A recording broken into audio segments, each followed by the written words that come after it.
Sup, chooms, how y'all living? Hope everything is Nova and you're all having a preem week. Well, it seems the whole internet is going crazy about a certain YouTube video which is an interview by Dr. Peter Attia with a urologist named Dr. Khera. Although the video is almost 3 hours long, most of the comments are just focused on a short segment of about 15 minutes that discusses the subject of post-finasteride syndrome. Normally, I don't like doing reaction videos, but in this case I have to admit I'm grateful as it gives me an excuse to finally talk about something other than fucking oral minoxidil and microneedling, which are two of the most overhyped sacred cows in the hair loss community. So, for some reason, the people making comments think this video proves post-finasteride syndrome, also known as PFS, is a real condition. I've even had some of my critics link me this video, and they're all like, "Hey Kevin, you've seen this? You mad, bro? We've got you now. Might as well just delete your whole channel because this video proves that post-finasteride syndrome is real, so haha." So, naturally, I had to watch this, but after watching the video, I had to double check to see if what I was watching was the same video that everybody else was talking about, because honestly, I came to the opposite conclusion after watching this video. I think this video does more to disprove post-finasteride syndrome than to prove it, and a lot of these good points come from Dr. Attia himself. So who is Dr. Attia? Well, I don't know, but I do know just from looking at him that it is pretty obvious he is not someone who would have any vested interest in defending finasteride. That ship has clearly sailed for him, which is no big deal, but I never would have expected to hear good arguments defending finasteride from a bald man. Dr. Attia, if you're watching this, no offense, I actually think you look good as a bald man. On the other hand, his guest Dr. Khera has a nearly full head of hair, so it is very easy for him to trash finasteride since he doesn't need it. Still, it was surreal for me to watch a bald man defend finasteride against a man with a full head of hair. It kind of felt like watching a chicken defend eating out at KFC. So, I don't want to go over the complete video, which covers a whole wide range of topics, and judging from the comments section, I don't think anyone else even watched the whole video either, because literally all the comments are just people talking about this tiny segment in this motion picture length video.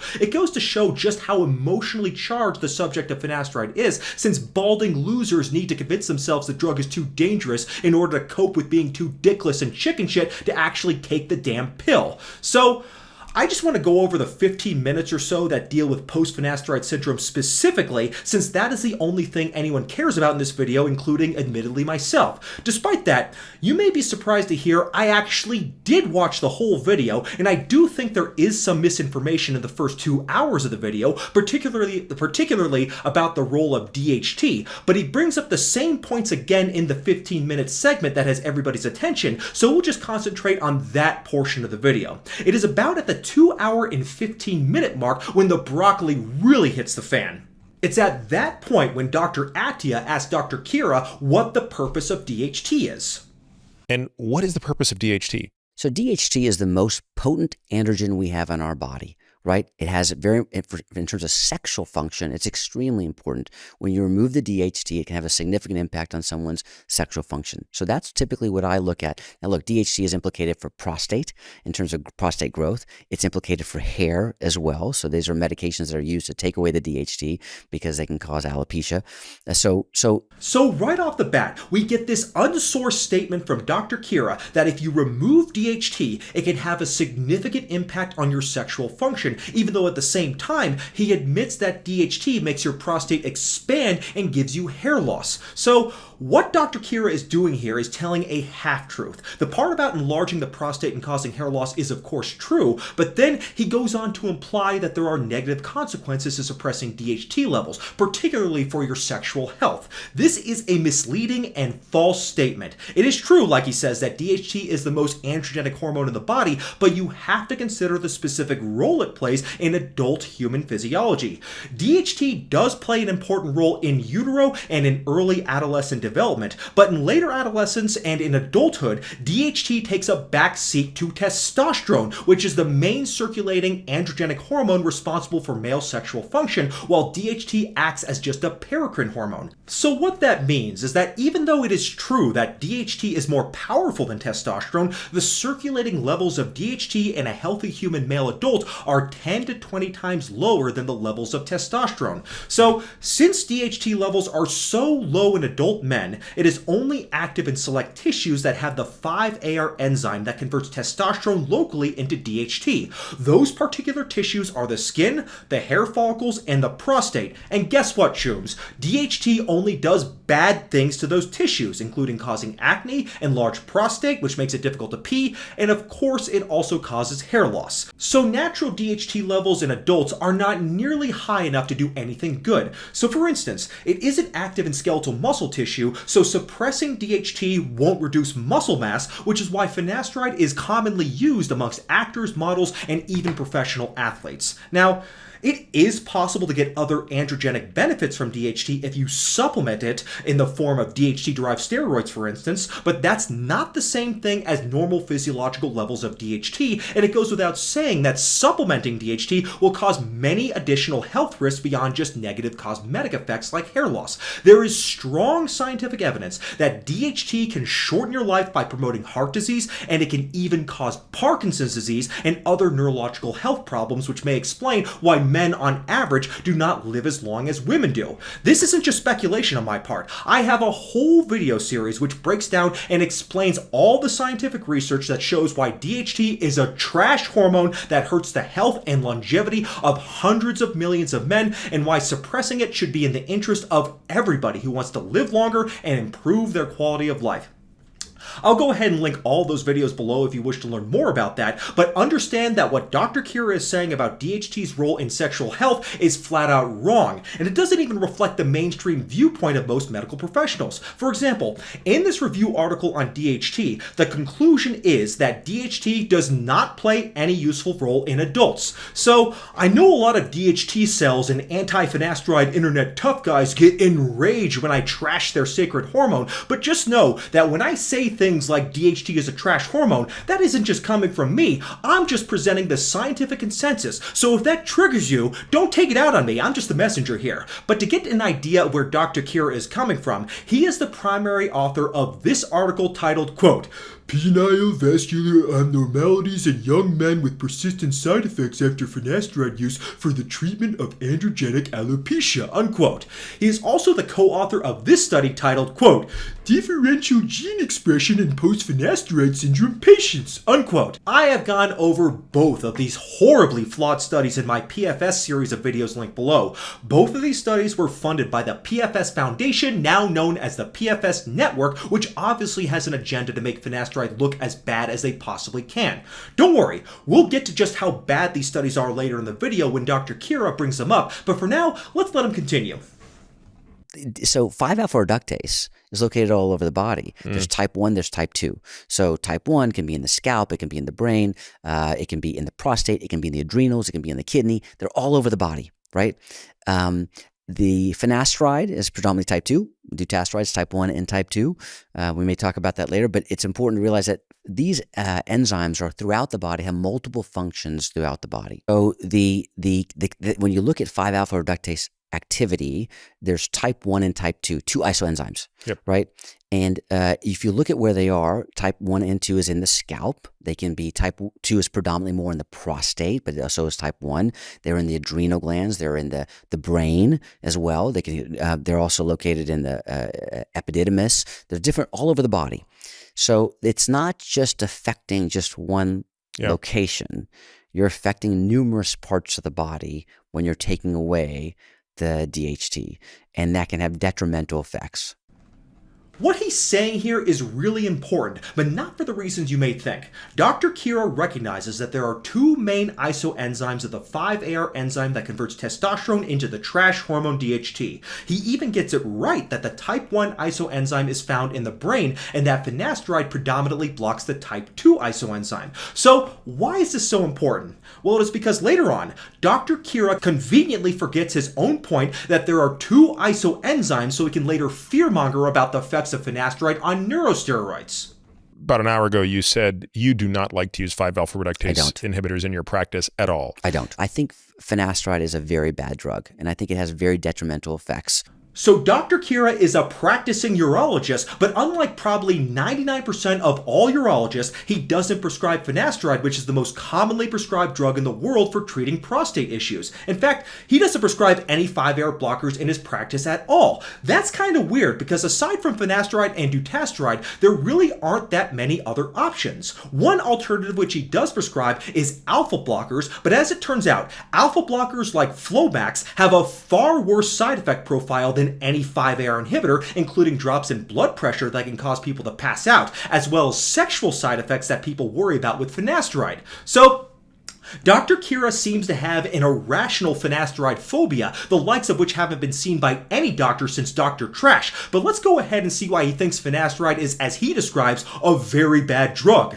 You were the second very prominent urologist to raise this to me, the first being Ted Schaefer, which has got me and my team trying to wrap our minds around this thing called post-finasteride syndrome. Right. You want to tell people what it potentially is? So, I know there's a ton of controversy and confusion around it. So you knew it was only a matter of time before someone brought up post-finasteride syndrome, but surprisingly, it was Dr. Attia and not Dr. Khera who brings it up. Dr. Attia notes that it is a controversial syndrome, but he also implies that Dr. Khera is one of the only urologists in the world who actually believes this syndrome is real. Now, of course, just because a majority of people don't believe something doesn't mean it is fake, but you have to wonder why after all this time, the majority of trained urologists don't even acknowledge that post-finasteride syndrome exists, and the few that do just so conveniently happen to be on the PFS network's payroll. So finasteride, there are patients who have taken finasteride who develop irreversible sexual neurologic symptoms. For example, permanent ED, libido, psychological problems, depression, suicidal ideations. And I believe it's a real syndrome. I don't believe everyone who takes finasteride gets post-finasteride syndrome, but I do believe that there's a subset of patients who take finasteride who develop this condition. Now, I'm the minority. Most people do not, and I accept that. So the official position of the American Urologic AUA association is what? Well, if you look at the package insert, it states there are patients who have prolonged side effects with this drug. It says it. It's there. But the true definition of a statement on post-finasteride, there's no statement. Essentially, most clinicians don't believe it exists. I do believe that there's a subset of patients who take finasteride that have a significant adverse effect. And there's a plausible mechanism for that. I want to explain what that is. So here Dr. Khera confirms that he believes that post-finasteride syndrome is a real condition, but he admits that the majority of doctors and even the American Urological Association don't agree with him on this. I am glad he admits this, because if your exposure to hair loss information comes from garbage resources like Trestless or most hair loss forums, you likely will get the impression that almost everybody believes that post-finasteride syndrome is real and that people like me who deny it are the crazy ones who have the fringe opinion. On the contrary though, my opinion that post-finasteride syndrome is bullshit is the scientific consensus, and the belief that post-finasteride syndrome is real is the actual fringe position, and Dr. Khera admits this. But apparently, Dr. Khera knows the real mechanism behind post-finasteride syndrome, so watch out, Big Pharma, he's about to pull out the big guns here. The key thing is this. We were taught in medical school that finasteride blocks the conversion from testosterone to dihydrotestosterone. And that's it. That's all we were told. But that is only one fraction of the story, because each one of those steroids then goes into something called a neurosteroid. But my neurosteroids! Right? So DHT goes into androstenediol. That's the neurosteroid. Then you multiply that by 6. So 6 steroids are blocked. And those 6 steroids then have a decreased conversion into their neurosteroid. And sorry, the 6 steroids are blocked because 5-alpha reductase acts on more than one steroid? Progesterone, aldosterone. You can look at, there's a whole linear, it's not just testosterone. I see, okay? I see. So the biggest problem is when you blocked progesterone getting into its neurosteroid called allopregnanolone. Why is that important? Because allopregnanolone has been implicated for depression, anxiety, cognition. Now, Dr. Khera is a professor at the Baylor College of Medicine, which trains some of the most accomplished doctors in the world, and the best argument he can come up with despite this is the debunked neurosteroid argument. What's especially bad about this take is that he has completely forgotten his own statement earlier in the video that there are two different 5-AR isoenzymes that are distributed in different parts of the body, which is critical for understanding neurosteroid production. Certainly, the 5-AR enzyme affects other reactions besides converting testosterone into DHT, but he is ignoring the fact that the brain contains the type 1 isoenzyme while finasteride blocks the type 2 isoenzyme. This is a tedious and bad faith argument that gets brought up all the time, and there is no way that Dr. Khera isn't smart enough to know better. He already knows that there is plenty of research showing that the brain contains predominantly, if not totally, just the type 1 5-AR isoenzyme, which finasteride only has a negligible effect on. So, brain neurosteroids, which includes what he mentioned, allopregnanolone, are synthesized locally in the brain and affect GABA-sensitive neurons. These hormones will not be affected by finasteride, at least in humans where finasteride is a potent blocker of the type 2 5-AR isoenzyme, but not the type 1. So, where do people get this idea that finasteride blocks allopregnanolone in the brain? Well, it all comes from a small handful of shitty mice studies. In those studies, the mice are given proportionally far higher doses of finasteride than a human would ever take, sometimes even hundreds of times higher. But worse than that, in mice, finasteride doesn't even work the same way as it does in humans. In mice, unlike in humans, finasteride is a powerful inhibitor of the type 1 5-AR isoenzyme. So giving super high doses of finasteride to mice might cause depressed mice, but the same thing won't occur in humans because finasteride won't block the type 1 isoenzyme in human brains. It's simply too weak of a type 1 5-AR blocker to do that. Now, some finasteride haters have tried to counter this by bringing up this sorry excuse for a study from the Czech Republic. In the study, we have the tiny sample size of just 12 men who were given finasteride and ended up having decreased serum neurosteroid levels. Well, it turns out that allopregnanolone is a paracrine hormone just like DHT, meaning it is active in tissues where it is produced. That means that allopregnanolone produced in the brain is what is important for brain function, not the allopregnanolone produced outside of the brain. But even if the study were correct and finasteride did affect serum neurosteroid levels, it turns out that neurosteroid levels in the blood, the cerebrospinal fluid, and the brain do not correlate with each other at all. Clearly, it is the levels in the brain that are important in the genesis of mental health conditions like depression. Here you can see some of the research that shows there is no correlation between these levels, but I go into this in more detail in my video on finasteride and Alzheimer's disease that I have linked below. Right? So some of those neurosteroids are very important when it comes to depression, anxiety, depression, and cognition, right? So much so that there has been an increase in suicide rates in men who've had this post-finasteride syndrome. If you had to guess, Yes. what percentage of men who take finasteride experience negative side effects that persist upon the cessation of the drug? I don't have a denominator, but I will tell you this. In the package insert, it says less than 5%. I think it's more than 5%. And I think many men get these symptoms, but they're taking it when they're 60 or 65, and they think it's a normal part of aging. Right? They say, oh, I'm supposed to get ED. But a 30-year-old knows this is not normal. This isn't, the 20-year-old knows this is not normal. Next, Dr. Khera claims the package insert for finasteride states that the risk of side effects that persist after stopping finasteride is 5%, and he thinks it is even higher than that. Well, he's wrong, because that 5% figure doesn't appear anywhere in the Propecia package insert. He just made it up to strengthen his narrative. The real truth is that in 2012, persistent sexual dysfunction and depression were both added to the Propecia package insert, and this was supposedly based on post-marketing data.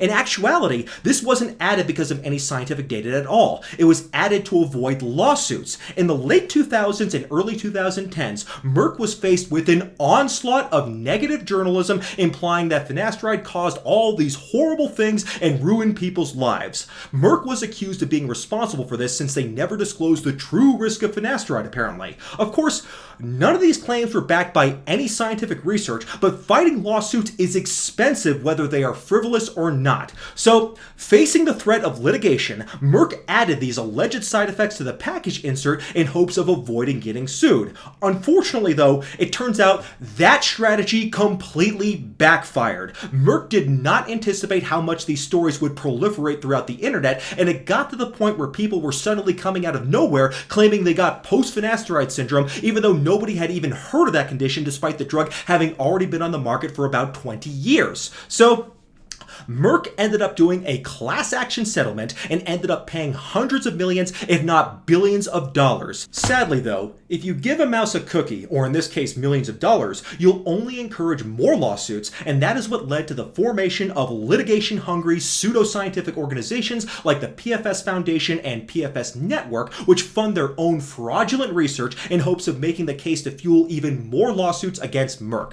So you may be thinking though, but Kevin, if the studies are bullshit, then why would Merck have anything at all to fear? Clearly Merck was duplicitous, so haha. In a perfect world, you'd be right. But sadly, we're talking about the American legal system, which is the most litigious and greedy, not to mention corrupt legal system in the entire world. To win a lawsuit, you don't need to be right, because your average juror or judge is just as scientifically illiterate as any other average dumb shit you see on the internet. So persuading them to see things your way is just a matter of having good stagecraft. If you have a convincing enough sob story, you can easily win a lawsuit even if the facts are not on your side, and that's why even the extremely flawed research from the PFS network can be convincing, since most people don't have the knowledge to properly scrutinize research. Let's face it, most people, including jurors and judges, don't even read research beyond the abstract and title, so long as it confirms their biases, of course. That's why whenever you're arguing with a finasteride hater online, they'll just try to gish gallop by throwing as much garbage at you as possible in hopes that you won't have the energy to properly scrutinize it. I told the whole story of how frivolous lawsuits killed Vioxx, another Merck drug, and almost killed finasteride too in one of my recent videos. I'll link that video below too, and I encourage you all to watch it, because a common talking point from finasteride haters is that since Vioxx was pulled from the market, it means that we cannot trust Merck. The truth is though, is that Vioxx never should have been taken off the market, and the lawsuits that killed Vioxx laid the foundation for the current legal campaign against finasteride. In fact, in 2022, the PFS Foundation formally petitioned the FDA to withdraw finasteride from the market because of cases of suicide on the drug, which of course is something Dr. Khera just mentioned. The FDA rejected the attempt to ban finasteride, saying that the PFS Foundation did not show a reasonable link between persistent sexual problems, depression, or suicide. But nevertheless, despite this rejection of the PFS Foundation's claims, the FDA did end up adding to the package insert suicidal ideation and behavior as an adverse effect, thus surrendering all logic and effectively folding to some of the PFS network's unreasonable demands. So it seems paradoxical that the FDA would say that there is no data backing up the PFS Foundation's claims, but then they went ahead and added suicidal ideation as a potential adverse effect anyways. The only reason the FDA did this was to appease the mob, but appeasement of course never works, and that is why the PFS Foundation, today known as the PFS Network, is still around, and they're just as vocal as they have ever been. They're still trying to get the drug off the market, selfishly depriving millions of men the best thing we have for treating both hair loss and an enlarged prostate. So, building upon this false claim about finasteride and suicide, Dr. Khera then goes on to add his own data on suicide from finasteride. But the key is this.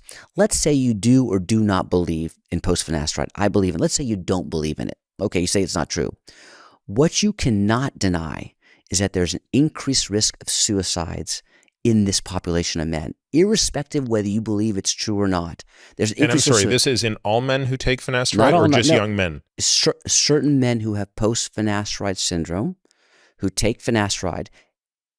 So for example, I had a study. I had 25 men who had post-finasteride, 25 men who were controls. In my 25 The controls are men who took finasteride but had no symptoms. Who never took finasteride at all. And the reason I did that was because I was looking at gene variation. I would take skin biopsy of both populations. I was looking at genes, upregulation, downregulation of genes between the two populations, just normal controls and finasteride. But 2 patients out of my 25 committed suicide in my trial. Okay.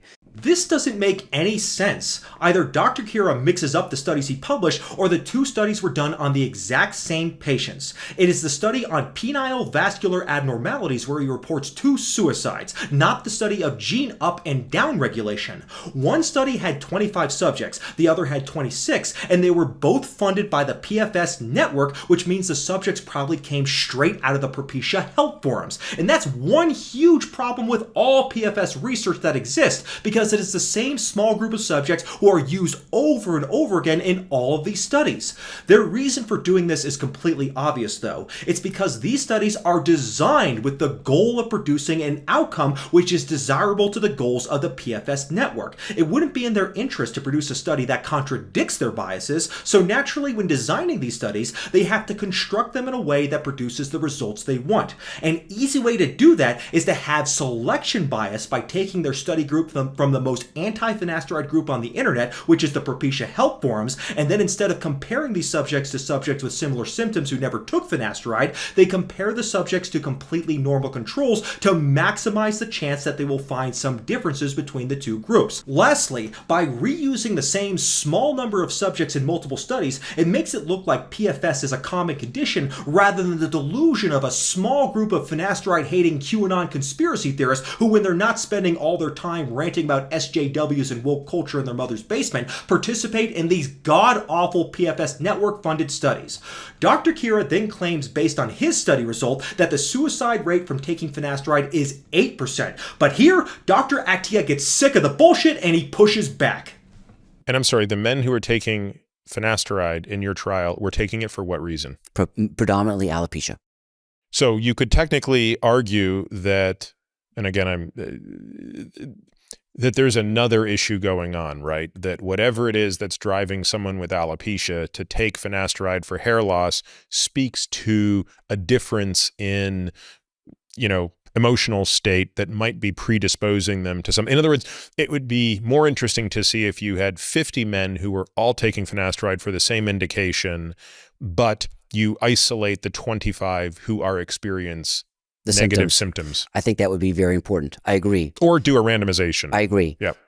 But damn, Dr. Khera is getting absolutely wrecked by Chad Dr. Attia. That is because what Dr. Attia is saying is something I have pointed out over and over again, and it's nice to see someone else raising the same point.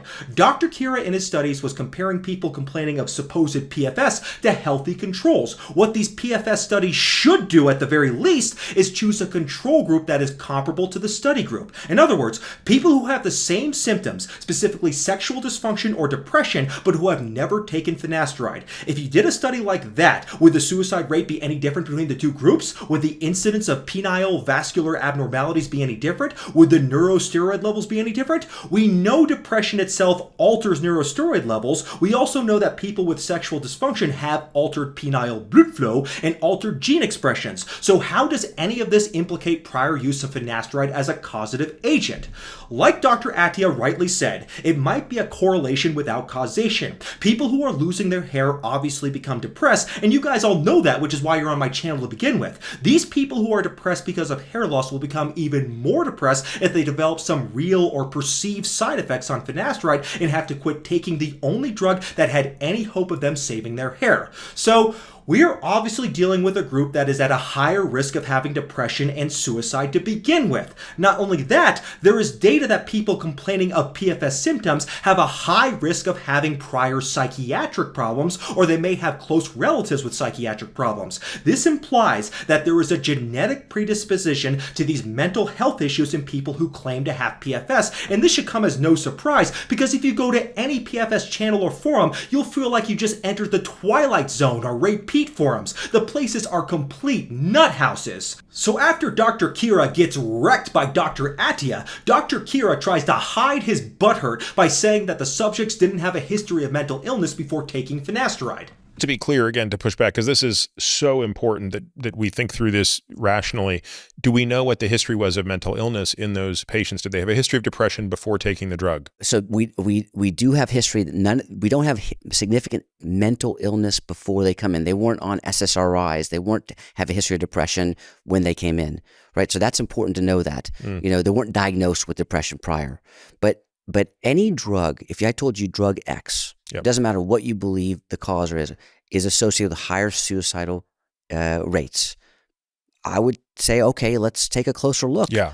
But then, just before Dr. Khera thinks he's successfully covered his own ass, here comes Dr. Attia again to Zerg rush Dr. Khera with a swarm of logic.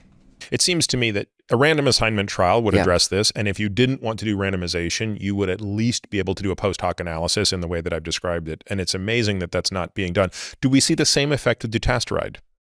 So there have been dutasteride patients who've taken dutasteride had symptoms, but it's not as prominent, right? And I think probably it's because a lot of the patients who were taking this were taking it for alopecia, so they were taking finasteride. Yep. But there have been reports of dutasteride symptoms the same way, right? So I think that's important. So I think more attention has to be given to this condition. So if PFS was a real thing, you think that it would be 100 times worse with dutasteride than finasteride. That's no hyperbole either. I say 100 times because dutasteride is literally 100 times stronger at blocking the type 1 5-AR isoenzyme compared to finasteride. Type 1, as I mentioned earlier, is the 5-AR enzyme present in the brain. Also, the half-life of dutasteride is 5 weeks as opposed to just 5 hours for finasteride. So if a 5-AR inhibiting drug was going to stick around and cause persistent side effects, you'd think it would be dutasteride, not finasteride. Now, it is true that some people claim to have post-dutasteride syndrome, but as Dr. Khera admits, this is pretty unusual, even though dutasteride is still a very commonly prescribed drug, both for enlarged prostate and as an off-label drug for hair loss. In some countries, like Japan and Good Korea, dutasteride actually is approved for treating hair loss, yet we almost never hear anything about post-dutasteride syndrome, even though, unlike finasteride, dutasteride actually does affect the type 1 5-AR isoenzyme to a significant degree. This all seems very confusing, but there is a simple explanation for this contradiction. Finasteride is the drug that gets all the media attention, and with this attention, the fear of finasteride spreads like wildfire throughout social media. Thus, finasteride provides a very convenient scapegoat for anyone who has any sexual problems or depression who has ever used finasteride in the past, even if it was many years ago. What's most ironic about this, though, is that even dutasteride, despite actually having an effect on the type 1 5-AR isoenzyme, has never been associated with any neurological side effects. In fact, depression is not even listed as a side effect on the dutasteride package insert. So, how is it possible that dutasteride, a drug that suppresses 100 times the amount of 5-AR type 1 enzyme compared to finasteride, doesn't have depression or suicidal ideation listed as a side effect, but finasteride does? The answer is obvious here, Chooms. It's because these are not real side effects. They were added in order to avoid litigation and appease the mob. I have made videos that explore this further that I'll link below. Dr. Khera then reiterates once again that he never prescribes 5-AR blockers, which, like I said, is pretty unusual for a urologist who has to treat enlarged prostates all the time, given the fact that 5-AR inhibitors are the safest and most effective drugs to treat enlarged prostates on the market. And that's why my personal bias, I do not give finasteride. So when men come to you on those products, Yes. you'll say, if the guy's coming to you on that product for BPH, we've got the alpha strategy and the Cialis strategy. If the guy's coming to you on that product for hair loss, you'll tell him what? I tell both men, if they're coming to me with BPH or alopecia, I tell them that there is a condition that's been associated with this, men taking this medication that can cause an impairment in sexual function and actual depression and anxiety. There's many countries, Canada, France, UK, have put on their package insert. Black box. Not black box, but it is warning saying that, hey, there's an increased risk of suicidal ideation. He mentions that there are warnings in Canada, France, and the UK for finasteride, but Dr. Attia immediately pushes back here. This is not trivial, Yeah. Yeah, well, I mean, again, I think it's very interesting. Again, I mean, technically SSRIs have that warning as well, and it's never clear to me that SSRIs are causing an increase in suicide. It's in part, I think that we're looking at a demographic that's more susceptible to suicide. So I think that's the thing I'd always struggle with. What I find most interesting about this, and I'm not doubting that there's something there, is why does it linger after the drug stops? That's the part that is undoubtedly most disconcerting. Yeah. It's, if this is real, how is it that a guy can take this drug for a year, stop it, and 2 years later, he is still suffering the sexual side effects associated with it? Yeah. That strikes me as epigenetic. Right. I can't That's come exactly up with right. another explanation. So Dr. Attia brings up SSRIs, which are used to treat people with depression. People with depression already have an increased tendency to commit suicide. That's not debatable. Therefore, if someone commits suicide while taking SSRI, does that mean that SSRI didn't work for the depression? Or did the SSRI somehow cause the suicide? That's a bag of worms that I want to tackle here, and speaking completely honestly, I do not have a favorable opinion of SSRIs, but Dr. Attia is basically reiterating the same point he made before about finasteride. People who take finasteride are at an increased risk for depression and suicide just because they are going bald. This isn't subjective. There is objective data that proves that going bald dramatically reduces your quality of life, and I made a video where I went over all of that data, which I'll link below. So Dr. Attia remains skeptical about the data that Dr. Khera has presented in this video, and it's still shocking to me that people are acting like this video validates the existence of post-finasteride syndrome. I think Dr. Khera came across horribly here in this whole segment of the video, and if I were a finasteride hater, I'd be embarrassed by this guy's performance. Dr. Attia is obviously not someone who is biased in favor of finasteride, otherwise he'd still have his hair, but even as a non-partisan participant in this discussion, he still tears Dr. Khera a new asshole by exposing his obvious anti-finasteride bias and logical fallacies. Finally, Dr. Attia raises what could possibly be the mechanism for a side effect from finasteride that persists years after stopping the drug, and whenever there is a medical phenomenon that can't be explained, people grasp at the straw known as epigenetics. But my epigenetics has basically become the new, but my neurosteroids. It's all complete nonsense, of course, but Dr. Khera, having run out of options, immediately grabs for this lifeline. That's exactly right. So there are many plausible mechanisms. One being that could be epigenetic. One is silencing of the 5-ARI gene through DNA methylation. So that's been the most common prevailing thought. Okay, but we don't know. Yeah. But that's one of the most common thoughts. Again, it needs to be studied. Yeah. So when Dr. Khera mentions epigenetics and DNA methylation as a mechanism for post-finasteride syndrome, he is referring to this article here. In the study, the investigators looked at DNA methylation of the gene that produces the type 2 5-AR isoenzyme. DNA methylation is an epigenetic change that alters the production of the type 2 5-AR isoenzyme. The investigators compared the DNA methylation of the gene in a group of 16 men complaining of post-finasteride syndrome symptoms like sexual dysfunction and depression versus a group of 20 healthy men. They found an increased incidence of gene methylation in the PFS subjects. So this is yet another study funded by the PFS network that has all the same flaws as every other study that's ever been published on post-finasteride syndrome.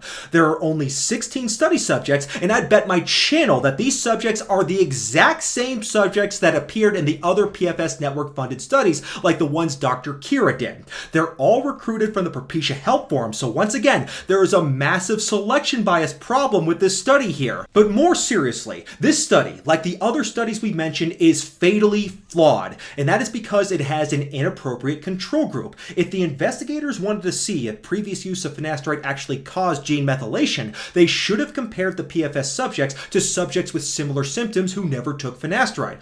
All this study shows is that people with depression or sexual dysfunction can have altered gene methylation compared to completely healthy subjects, but this does nothing to show that the gene methylation had anything to do with previously taking finasteride. So this study is completely worthless, and if you want to know more about why this is a trash study, I made a 40-minute long video where I tore apart this research limb by limb, and it is linked below.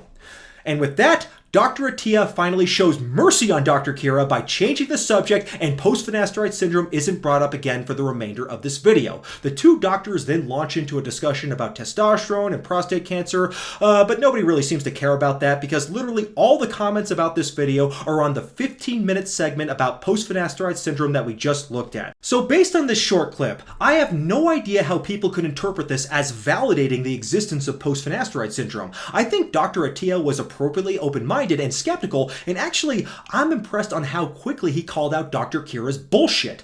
But I still think it was important to make this video because it is inevitable in a format like a podcast or interview that people will sometimes gloss over certain details, so that's why I wanted to do this video to fill in the gaps with more data and further expose the flaws in Dr. Khera's arguments. Like I said, I have done extensive videos on post-finasteride syndrome, the relationship between finasteride and depression and suicide, neurosteroids, and so on, and they're all linked below, so if there's anything more you want to know about the fictitious QAnon conspiracy theory known as post-finasteride syndrome, there is a very good chance I've already covered it, so feel free to check out the links below. Anyways, I'm always happy to make fun of post-finasteride syndrome, so I appreciate Dr. Khera giving me some material to work with, especially since it gave me an excuse to stop talking about oral minoxidil, which always causes a meltdown in my comment section since I don't tell people what they want to hear.